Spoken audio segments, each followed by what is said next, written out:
Hello everyone, welcome to Prep IAS. My name is Dimple Nankani and we continue with the series of the geography lecture. ये जो lecture है, this is lecture 16. The lecture discussion is on tropical cyclone. So if I move on to understanding what is cyclone, tropical cyclone समझने के पहले हम cyclone समझते हैं. Cyclone basically जो एक low pressure depression है, इसके आसपास आपके spiraling winds हैं. So what is cyclone? It is basically a low pressure tertiary circulation with rapidly inward air circulation. तो आपका rapidly inward air circulation होता है. Northern hemisphere में वो clockwise, northern hemisphere में it is counterclockwise as you can see, and in the southern hemisphere it is the clockwise. So in the northern hemisphere it is anti-clockwise, whereas in the southern hemisphere it is clockwise. इसको आप एक mnemonic से याद कर सकते हैं, I can से, that is you can, I can, everybody can. Cyclone is anti-clockwise in the northern hemisphere. So in the northern hemisphere it is anti-clockwise या counterclockwise. In the southern hemisphere it circulates clockwise.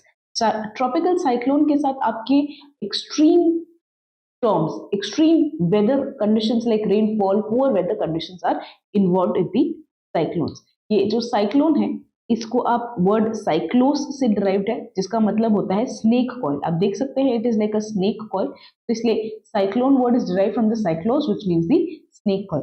ये Henry Piddington ने invent किया था ये term, जो tropical cyclones bay of Bengal और Arabian सी में है, कि ये सी सर्पेंट के जैसे, सांप जैसे होते हैं, सर्पेंट सी सांप के जैसे घूमते हैं. तो ट्रॉपिकल साइक्लोन क्या होता है? साइक्लोन ही क्या होता है? लो प्रेशर डिप्रेशन होता है जिसमें हवा इनवर्ड आ रही है. इसका मूवमेंट होता है anti clockwise in the northern hemisphere and clockwise in the southern hemisphere. ये पुअर वेदर के साथ एसोसिएटेड है, काफी बारिश इसके साथ आती है. तो ये जो वर्ड साइक्लोस है इससे डिराइव्ड है, व्हिच मींस द सर्पेंट और दी स्नेक लाइक. तो हम साइक्लोन से अब जाते हैं. जो साइक्लोन ट्रॉपिक्स में बनती है, तो ट्रॉपिकल रीजन्स में जो बनती है 23.5 डिग्री नॉर्थ और 23.5 डिग्री साउथ के बीच में जो बनती है, तो आप ट्रॉपिकल साइक्लोन कहते हो. तो ये जो टर्म ट्रॉपिकल साइक्लोन है ये WMO that is world meteorological organisation ने लाया था, which basically is about जब आपका स्पीड, जब आपका ये रोटेटिंग विंड स्पीड बढ़ जाता है greater than 63 kilometre per our, it is 63 kilometre per our.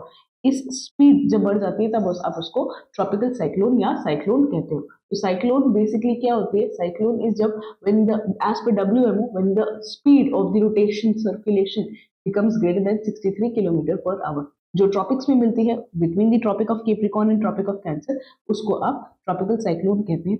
जैसे ट्रॉपिकल साइक्लोन लैंड की तरफ आती है, तब जैसे वो इनलैंड आती है तो आपका हैवॉक क्रिएट होता है, काफी आपका इंस्टेबिलिटी आता है, हैवी रेनफॉल आता है, स्टॉर्म सर्जेस यानी आपका वाटर मूवमेंट राइज करता है along the coast. Water is rising along the coast, you have rainfall, you have havoc, you have extreme irregular winds coming up. तो और ये इसलिए इसको नेचुरल डिजास्टर्स भी कहते हैं. तो साइक्लोन क्या होता है और ट्रॉपिकल साइक्लोन क्या होता है? WMO इसको कब साइक्लोन कहने लगती है. अभी तक हमने इतना ही देखा.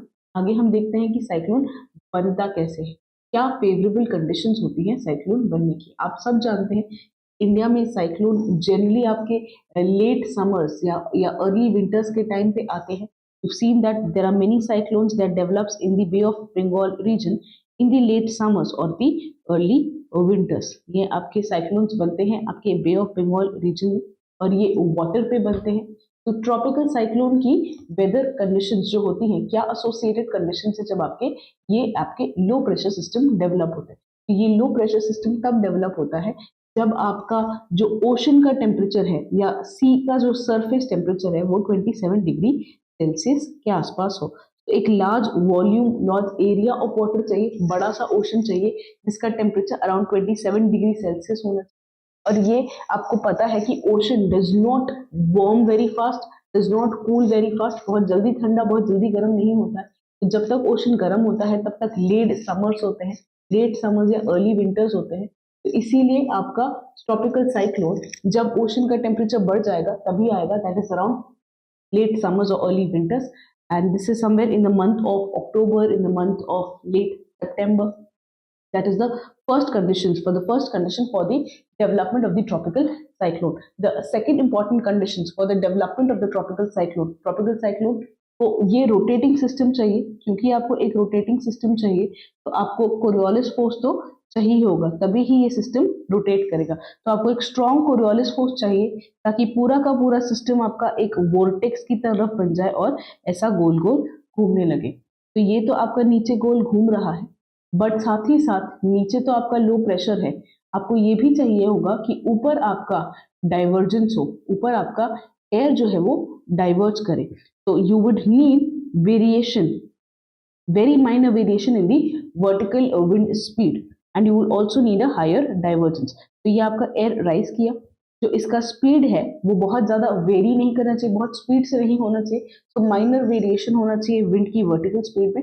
और ऊपर क्या चाहिए, ऊपर आपको डाइवर्जेंस चाहिए। तो ऑल्सो आप अगर कोई वीक लो प्रेशर एग्जिस्ट कर रहा है ऑलरेडी, तो वो और भी फेवरेबल हो जाता है आपके साइक्लोन के लिए। तो आपको वीक लो प्रेशर चाहिए साइक्लोन के लिए जो ऑलरेडी फेवर हो, वहां पे आपका हीटिंग हो रहा है, तो आपको वाटर का टेम्परेचर चाहिए 27 डिग्री सेल्सियस। इसके बाद आपको कोरियोलिस फोर्स चाहिए ताकि चीजें घूमे। You would need an upper air divergence ताकि पूरा सिस्टम अपना मेंटेन करे, और जो वर्टिकल स्पीड है उसमें भी बहुत ज्यादा वेरिएशन नहीं होना चाहिए। Local low pressure at the oceans जिसमें कन्वर्जेंस हो, ऊपर आपका डाइवर्जेंस हो, और आपका विंड स्पीड जो है वर्टिकल विंड स्पीड भी वो भी ज्यादा वेरिएशन नहीं होना चाहिए। That is what is the conditions for the tropical cyclone. अगर हम देखें कि ओरिजिन क्या होता है ट्रॉपिकल साइक्लोन में, हमने देखा origin is on the waters when the sea surface temperature is about 27 degree Celsius. तो आपको 27 डिग्री सेल्सियस का आपको टेम्परेचर चाहिए होता है। तो ये कहाँ आता है, ट्रॉपिकल ओशंस में आता है और लेट समर्स में आता है, यानी अर्ली विंटर्स या लेट समर्स। और ये थर्मल होता है नीचे, यानी ये हीटिंग के कारण आया है। The water should have been heated enough.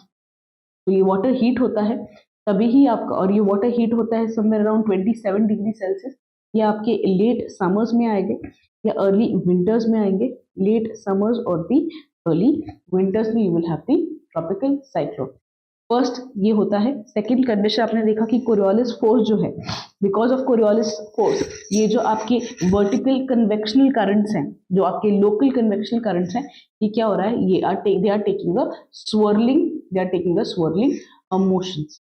These tropical cyclone, अब एक बार जब ये ट्रॉपिकल साइक्लोन पूरी तरीके से डेवलप हो जाएगा, अब ये ट्रेड विंड्स के अंदर इन्फ्लुएंस में अंदर आएगा।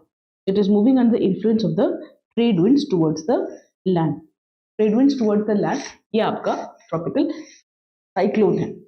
तो डेवलप हो रहा है आपके ओशंस पे, कोरियोलिस फोर्स के कारण रोटेट हो रहा है, और उसके बाद ये ट्रेड विंड्स के अंदर मूव करने लगेगा। लेट समर्स में होता है 27 डिग्री सेल्सियस हमको चाहिए। सो साइक्लोन क्या होता है, ट्रॉपिकल साइक्लोन क्या होता है, उसके आपके फेवरेबल कंडीशंस क्या है, 5 फेवरेबल कंडीशंस है। आपका टेम्परेचर कंडीशन है लोकल डाइवर्जेंस, लो प्रेशर होना चाहिए, low at the surface, upper air divergence होना चाहिए, आपका विंड स्पीड में वेरिएशंस बहुत ज्यादा नहीं होना चाहिए। ऑलरेडी अगर वीक लो प्रेशर है तो काफी अच्छा रहेगा। So these are the favorable conditions. What is a cyclone? What is a tropical cyclone? What are the favorable conditions and how do they actually develop? How do they actually develop? That is the origin of the tropical cyclone. Moving on, क्या stages हैं, कैसे अलग अलग कैसे पहले low pressure बनता है, कैसे फिर वो मेच्योर होता है और कैसे वो डाई ऑफ हो जाता है। 3 बेसिक स्टेजेस होते हैं आपके ट्रॉपिकल साइक्लोन के। इनिशियल डेवलपमेंटल स्टेज चाहिए, सेकंड आपको मेच्योर स्टेज चाहिए, और थर्ड आपका जो एंड ऑफ द साइक्लोन है। तो फर्स्ट समझते हैं द डेवलपमेंटल स्टेज और the beginning of the cyclone. तो जब साइक्लोन बनती है हमने सबसे पहले देखा कि सी सरफेस टेम्परेचर आपको 27 डिग्री सेल्सियस का चाहिए। तो जब ओशन बहुत गर्म है तो उसके ऊपर की जो हवा है वो भी क्या हो जाएगी, गर्म हो जाएगी। जैसे ये हवा गर्म होगी, ठीक है, तो ये क्या करेगी, राइज करेगी। जैसे ये राइज करेगी तो ये ठंडी होती जाएगी और आपका क्लाउड बनता जाएगा। तो यहाँ देखते हैं गर्म हवा है, राइज कर रही है, ठंडी होती है, और फिर वो आपके क्लाउड्स बनते जाते हैं। सबसे पहले क्या होता है, सबसे पहले जो पानी गर्म है उसमें से हवा ऊपर जाएगी और अपनी ओवरलाइंग एयर को वार्म करेगी। कैसे, इवेपोरेशन की मदद से। उसके कारण एक छोटी स्टॉर्म्स डेवलप होंगी जिसको आप साइक्लोन स्टॉर्म कहते हैं। यहाँ पे जो कन्वेक्शन के साथ कंडेंसेशन हो रहा है उसके आपके क्यूमुलस क्लाउड्स बनेंगे, उसके आपके ऐसे क्यूमुलस क्लाउड्स आपके बनेंगे, उसके आपके क्यूमुलस क्लाउड्स बन जाएंगे। You will have the cumulus clouds because of the warmer air. This is the early stage, this is the first stage, ये सबसे अर्ली स्टेज है for the development of the tropical cyclone. Then if I talk about the second stage is about the mature stage. जब आपकी cyclone पूरी तरीके से develop होने की कोशिश करती है, मेच्योर हो जाती है, उसको आप मेच्योर स्टेज कहते हैं. इसमें क्या होगा, यहाँ पे राइजिंग एयर है, यहाँ पे this is the rising air. As you can see rising air intensify करती है as a tropical storm. Cyclone जो थी अब वो स्टॉर्म में बदल रही है धीरे धीरे, क्योंकि आपकी राइजिंग एयर है. ये एयर कहाँ तक जाती है, ये एयर ट्रोपोपॉज तक जाती है. तो राइजिंग एयर पूरी तरीके से स्टॉर्म में बदलने की करेगी कोशिश और ये ट्रोपोपॉज तक जाएगी.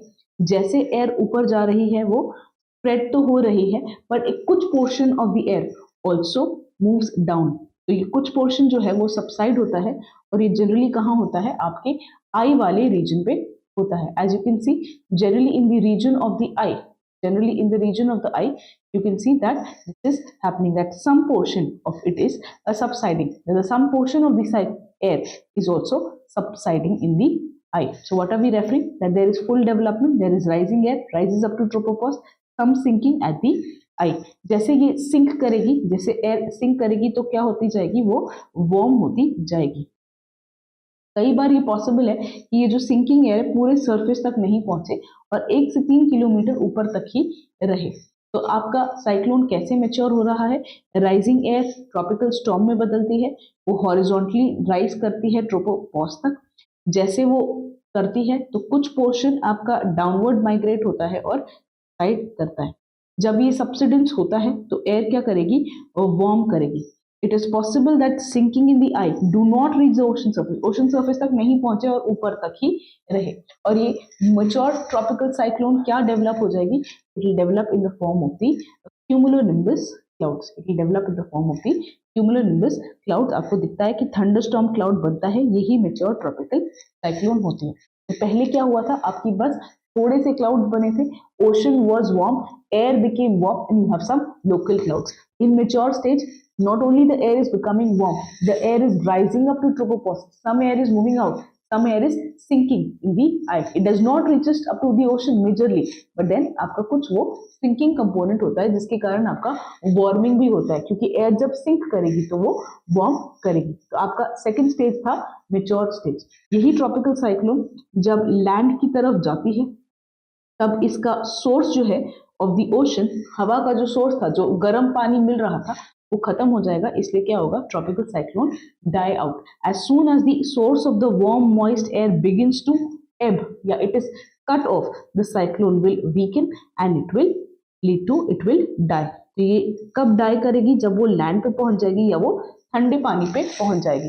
तो even if it reaches the cold water then also the tropical cyclone die. तो हमने 3 स्टेजेस देखी for the development of the tropical cyclone. We understood the first stage, the early development stage, then you understood the mature stage, and then lastly you understood about the dying of the tropical cyclone. अब हम cyclone की vertical sections को पढ़ते हैं और अलग अलग section को पढ़ते हैं. तो अगर मुझे ट्रॉपिकल साइक्लोन का स्ट्रक्चर देखना है, ट्रॉपिकल साइक्लोन में 3 बहुत इंपॉर्टेंट स्ट्रक्चर हैं. एक है आपका eye, as you can see this is the eye. You can also see there is a very important component called as eye wall. There is a very important component as the eye wall. So in the tropical cyclone, you have eye, you have eye wall. So here you have the eye and you also have the eye wall in the tropical cyclone. So here you can see this is your eye, this is the eye wall, this is the eye wall. So ये आपकी eye wall है और ये भी आपका eye wall है और इन दोनों के बीच में क्या है, you have the eye. The colored one is the eye. तो व्हाट इज इट, हम तीनों स्ट्रक्चर को पढ़ेंगे. क्या आई होता है, क्या आई वॉल होता है और क्या स्पाइरल बैंड्स है. ये रेन बैंड दिख रहे हैं, इन्हीं को आप स्पाइरल बैंड्स भी कहते हैं. ये ट्रोपोपॉज तक है, ठीक है. तो व्हाट इज हैपनिंग, सबसे पहले आई को पढ़ते हैं. ये वाला रीजन जो कलर हो गया है that is your I.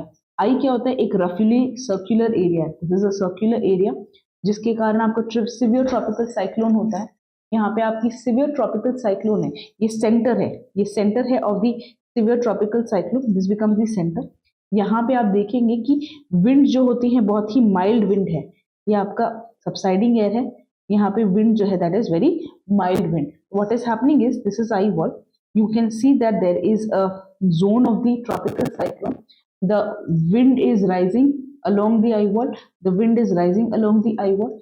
Some portion of the wind sinks at the eye. तो जो बीच वाला सेंटर है उसको आप आई कह रहे हो, वो आपका वहां पे विंड क्या हो रही है, आपकी थोड़ी बहुत विंड सिंक हो रही है. क्योंकि विंड सिंक हो रही है तो आपका कोई प्रेसिपिटेशन नहीं होगा, कोई आपका रेनफॉल नहीं होगा, स्काई पूरा ब्लू रहेगा, स्काई पूरा क्लियर रहेगा, तो आपको स्टार्स भी दिखते हैं.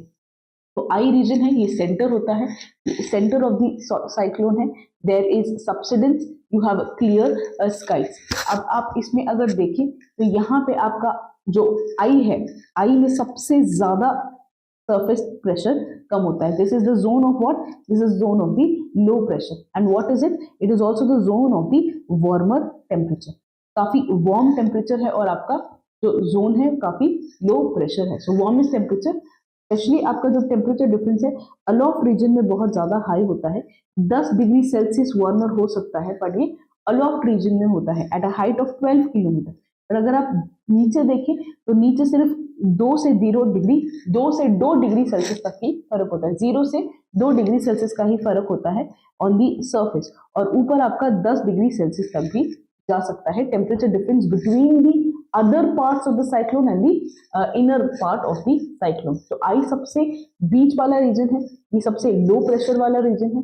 यहाँ पे टेम्परेचर बढ़ सकते हैं, बट टेम्परेचर जो बढ़ते हैं वो आपका सरफेस पे ज्यादा डिफरेंस नहीं होता है, ज्यादा से ज्यादा 2 डिग्री सेल्सियस का होता है. और अगर ऊपर आप देखते हैं तो 10 से 12 डिग्री सेल्सियस का भी फर्क हो सकता है. यहाँ पे आपकी सबसाइडिंग एयर है तो क्लियर स्काई है, प्रेसिपिटेशन नहीं होता है और आपको कई बार स्टार्स भी दिखते हैं. जो आई का जो गोलाई है, जो आई का डायमीटर है, जो आई का साइज है, वो 8 किलोमीटर से 200 किलोमीटर तक भी जाता है. बट जनरली 30 से 60 किलोमीटर का डायमीटर उनका होता है. तो ये जो डायमीटर है this is about 30 to 60 kilometre. It can go as high as 200 kilometre. The first thing that we studied in the structure of the cyclone was the eye.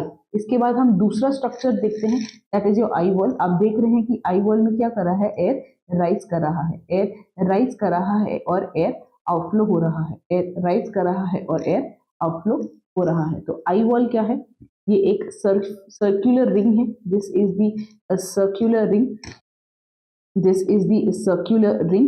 You can C is a circular ring जो आई को surround करती है, जो आई को surround कर रही है वो सर्कुलर रिंग है. ये एरिया है ऑफ ट्रॉपिकल साइक्लोन जिसपे बहुत स्ट्रॉन्ग विंड्स हैं, क्योंकि जब एयर राइज कर रही है तो बहुत ज्यादा स्ट्रॉन्ग सरफेस विंड होगी. यहाँ पे काफी फास्ट विंड है आपके आई वॉल रीजन में, और ये आई वॉल जो है इसमें आपके अपड्राफ्ट तो है ही, हवा उठ तो रही है, कुछ आपके डाउन ड्राफ्ट भी हैं. तो eye wall is the most destructive part of the cyclone. You have continuously rising air, you have rising air which rises up to tropopause and you have some part of subsiding air also. ये एक गोलाई है, ये सबसे destructive part होता है, यहाँ पे काफी बारिश होती है. इसके बाद आप यहीं देखेंगे rain bands. This is the rain band that is associated with the cyclone. So you can सी इसको स्पाइरल बैंड भी कहते हैं. ये जो रेन बैंड है, ठीक है, ये जो रेन बैंड है इसमें ही सबसे ज्यादा बारिश आती है. ये स्पाइरल करते हुए दिखते हैं ट्रॉपिकल साइक्लोन को, इसीलिए आपको आप सोचें एक छोटा सा लो प्रेशर सिस्टम है और पूरे क्लाउड यहाँ पे जा रहे हैं और पूरा का पूरा ऐसे सिस्टम ऐसे घूम रहा है, तो ऐसे लगता है ये स्पाइरल कर रहे हैं किसको, छोटे से ट्रॉपिकल स्टॉर्म को.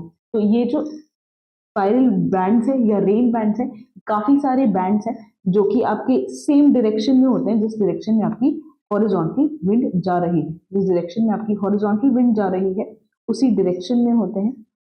ओके यहाँ पे इसके कारण आपका काफी सारा बारिश होता है आपके tropical cyclone. Because of this rain band you have lot of rainfall in the tropical cyclone region. Okay so here we say that this is your lower divergence and you have the upper air, this is the lower air convergence and ऊपर आपका है अपर air divergence. आपके लिए सिर्फ इतना important है कि eye क्या है, eye is a low pressure zone, centre of the cyclone. Eye के बाजू में क्या है, आई वॉल. आई वॉल में क्या हो रहा है, आपकी एयर राइज कर रही है, और along the eye wall you also have the rain bands and these rain bands they tend to spiral and therefore they are called as the spiral bands. यही स्ट्रक्चर है आपका ट्रॉपिकल साइक्लोन का, eye wall and the rain bands. इसके अलावा भी अगर ये तो हमने ऐसा स्ट्रक्चर देखा जो क्यूमुलोनिम्बस क्लाउड का स्ट्रक्चर है, हम उसको देख रहे थे. इसके अलावा आप 3 हिस्सों में और आप साइक्लोन को देख सकते हो, अगर आप उसका वर्टिकल क्रॉस सेक्शन देखें, अगर आप साइक्लोन का वर्टिकल क्रॉस सेक्शन देखें तो आप उसको 3 हिस्सों में पढ़ सकते हो। एक सबसे है lowest layer, this is the lowest layer, you have a middle layer and you have a upper layer. So you have a lower layer, you have a middle layer and you have a upper layer. Lower layer जो है इसको आप inflow layer कहते हो, क्योंकि यहाँ पे आपकी हवा अंदर आ रही है, तो इसको इसलिए inflow कहते हो। ये 3 किलोमीटर तक होती है, this goes up to 3 kilometers. Okay, then you have the second layer, that is the middle layer, जो 3 किलोमीटर से 7 किलोमीटर तक होती है।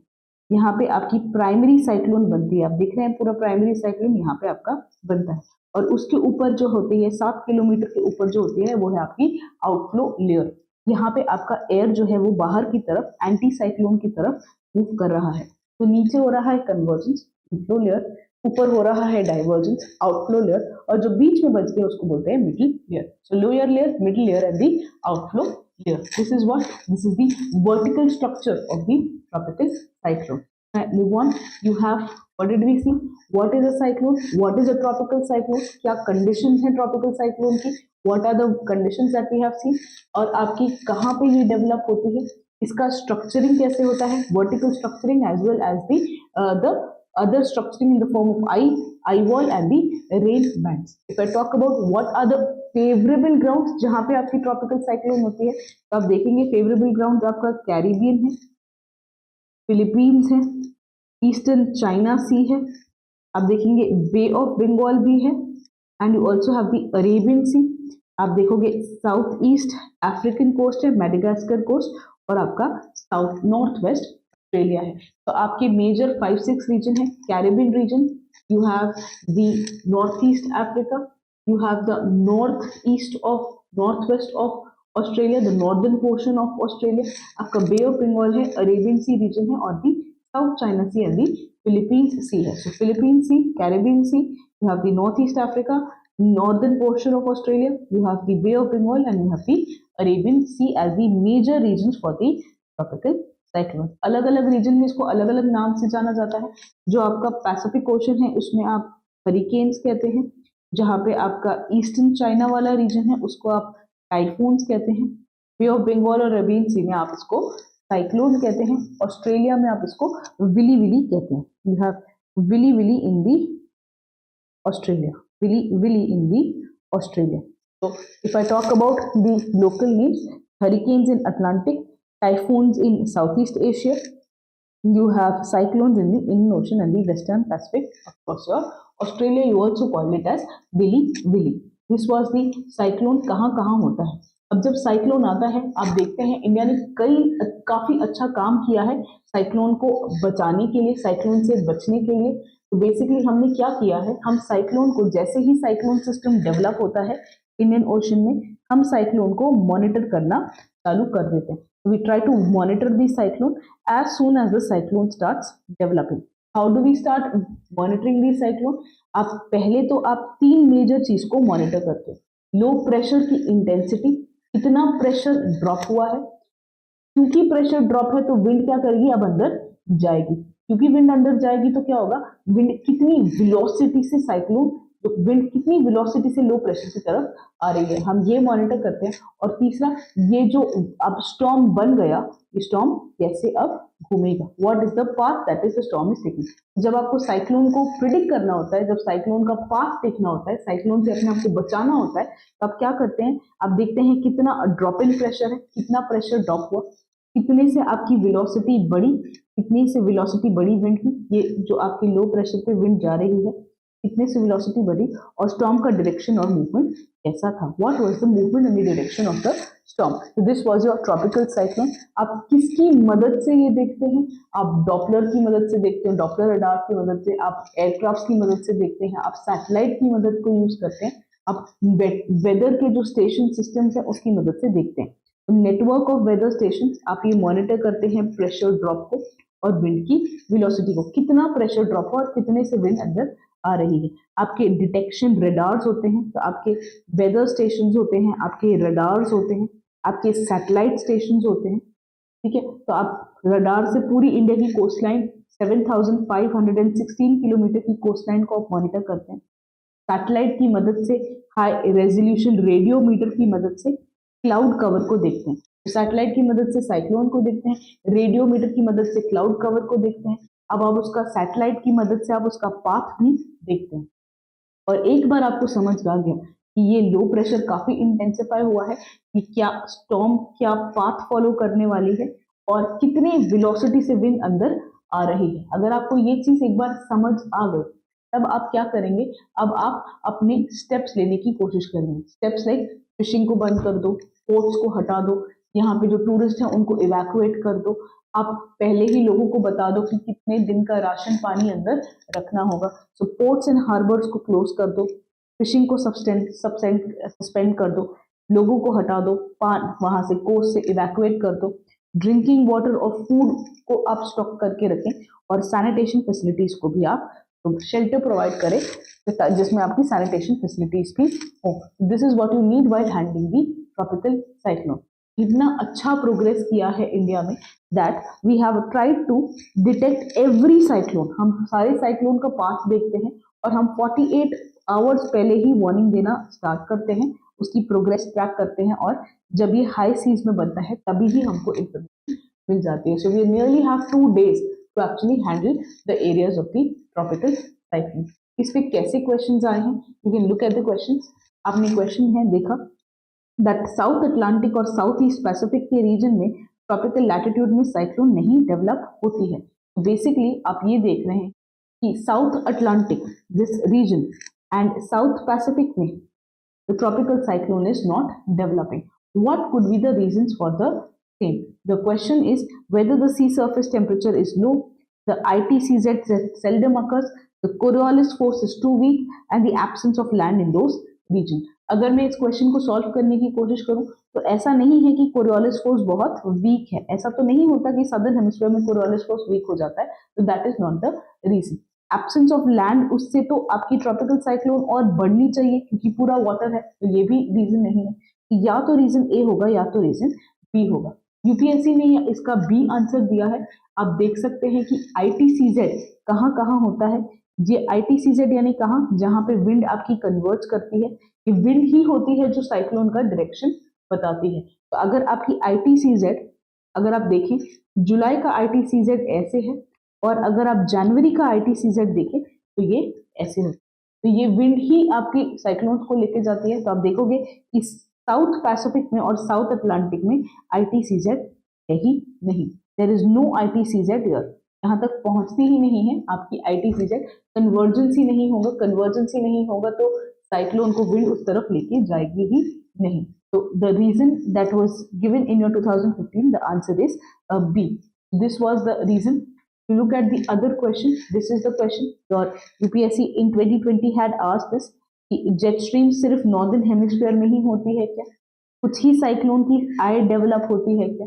The temperature inside the eye of the cyclone is nearly 10 degree Celsius lesser than that of the surrounding. तो क्या eye का temperature less होता है than that of the surrounding. आपको पता है कि लो प्रेशर होगा सबसे ज्यादा आपके आई पे, तो उसके कारण आपका टेम्परेचर क्या होना चाहिए, हाई होना चाहिए। तो 3 तो गलत है, तो बी और डी हट जाता है।